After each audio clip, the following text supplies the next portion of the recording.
Lambreth's Photographic Atlas of Werewolf Metamorphosis, a little werewomen story, narrated by Austin Finch. Lambreth's Photographic Atlas of Werewolf Metamorphosis was quite an ambitious piece of work, documenting the process of lupine transformation from beginning to end. But the story of this remarkable book and its author are shrouded in mystery. Mr. Arnold Lambreth had an unremarkable early life, growing up as the middle child in an average household in suburban Ohio.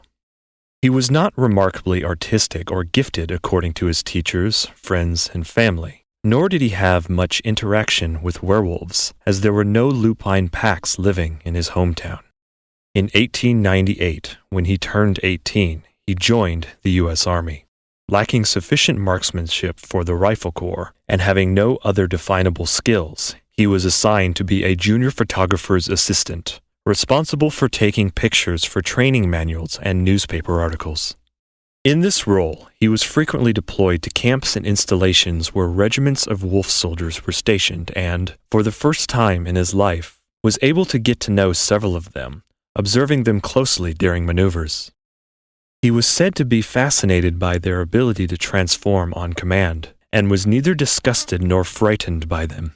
Their rapid changes in limb and jaw length, the growth of fur, and the emergence of sharp teeth and talons were destined to become a subject of enduring interest to him, perhaps fatally so.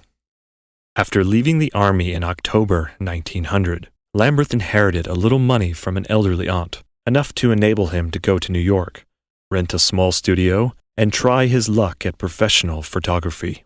During this time, he became a frequent attendee of various philosophical and quasi-scientific salons where wealthy, daring young wolfmen would occasionally participate in lectures and debates on mysticism, etheric travel, mind projection, and other topics of interest, attracting many humans who were curious about what lay beyond the prim borders of polite society. Information about Lambreth's activities at these events is limited. He left almost no impression on the other attendees, and when police came to question them after his disappearance, no one remembered him well. However, it is almost certain that Lambreth got the idea for his atlas in those gatherings where humans and werewolves mingled freely. It is also presumed that this is where he met the subject who was featured in his photographic plates. His model was well chosen, for he was able to hold the intermittent stages of transformation with remarkable steadiness, displaying none of the violent tremors that most wolfmen exhibit during the process. Despite his unusual talent, the model remained entirely anonymous and never allowed a clear picture of his entire face or head to be taken at any point. Although only 31 of the 38 photographs Lambreth took were recovered and published, his 1901 book is still considered a classic. The crisp, elegant descriptions are cited frequently, both for their scientific as well as artistic merit. There is one part of the manuscript, however, that was never printed. Mr. Lambreth's sole heir, a distant cousin who holds the rights to the book, has rarely permitted anyone to examine these unprinted pages, with one exception. The only expert who was given access to the material was Mr. J. H. Archibald. He summarized his findings in a report to the Society for the Advancement of Lupinology in 1904, 3 years after Lambreth's disappearance. His descriptions of the final, unpublished part of the atlas are highly disturbing. They bear no resemblance to the known stages of transformation in lupines. The traces of fur that stand out on the visible extremities have not formed in the normal pattern, but they're thin and uneven. The skin underneath is therefore regrettably visible, for it appears to be diseased or afflicted with an inborn error of metabolism. Every inch is devoid of pigment to such an extent that the light from my Rumkorff lamp seems almost to pass right through it, illuminating masses of spindly fibers and blood vessels that run underneath. Veins and arteries are extraordinarily large in places and appear to writhe and undulate in a manner that is reminiscent of a colony of parasitic worms. Plate 33.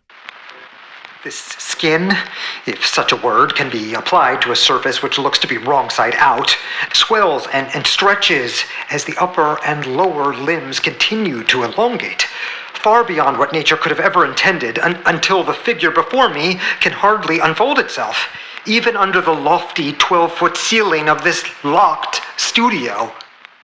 Plate 34. These sections are badly creased and wrinkled. The written lines are blurred by a sprinkling of droplets. Whether they are the drops of sweat or fallen tears, they have further obscured the writing and contribute to the picture of a man seized by irrational fear. The aspect that seems most unusual, however, more so than the twisted, blackened teeth which protrude from the grinning mouth at all angles, the stunted vestigial tail, or the shrill guttural snarl it makes as the transformation finishes, are its eyes.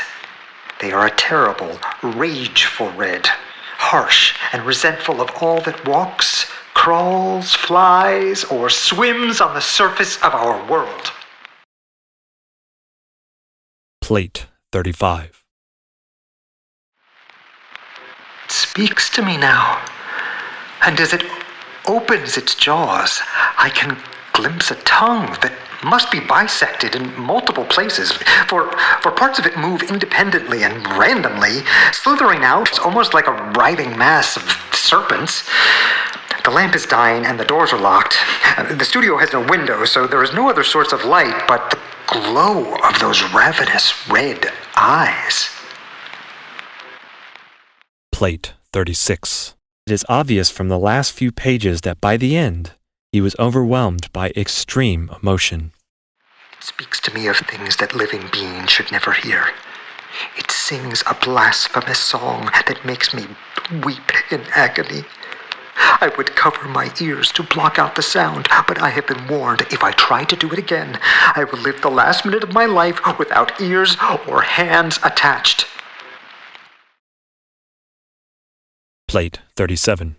It is a great shame that these last few lines are completely insane, hallucinatory visions of something almost unspeakably grotesque.